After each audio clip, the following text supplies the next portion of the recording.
সেই জন্য আমি শারীরিকভাবে অসুস্থ, আপনাদের দোয়া চাই।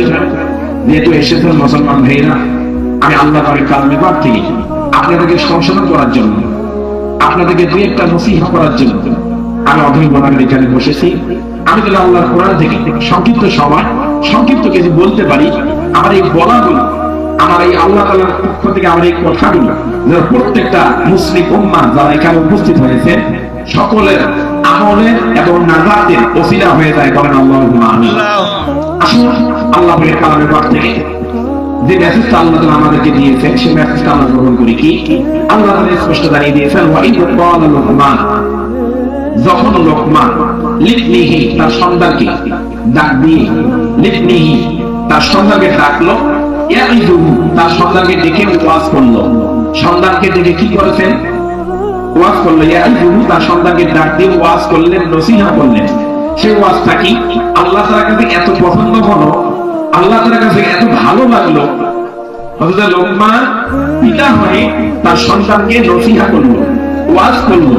আর এই ওয়াজটা আল্লাহ তাআলার কাছে এত পছন্দ হলো, এত ভালো লাগলো, আল্লাহ তাআলা গোটা দুনিয়াবাসীর মানুষদের জন্য স্মরণীয় বরণীয় করে রাখার জন্য আল্লাহ তাআলা কোরআন কারীমের মধ্যে এই ঘটনাটা, এই কথাগুলো লিপিবদ্ধ করে দিয়েছেন। সুবহানাল্লাহ। আমার বন্ধুগণ একটু গভীর মনোযোগ দেন। হযরত লোকমান একজন কেমন বান্দা ছিলেন? আবেদ বান্দা ছিলেন। হযরত লোকমান একজন বড় বিজ্ঞানী, একজন অবজ্ঞানী আলেম ছিলেন, একজন বড় আবেদ বান্দা ছিলেন। তার সন্তানকে কেমন নসিহত করতেন? এমন নসিহত করেছেন যে নসিহতটা আমার আল্লাহ তাআলার দরবারে এত পছন্দ হয়েছে।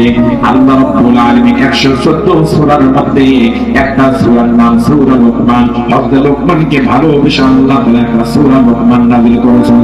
সুবহানাল্লাহ।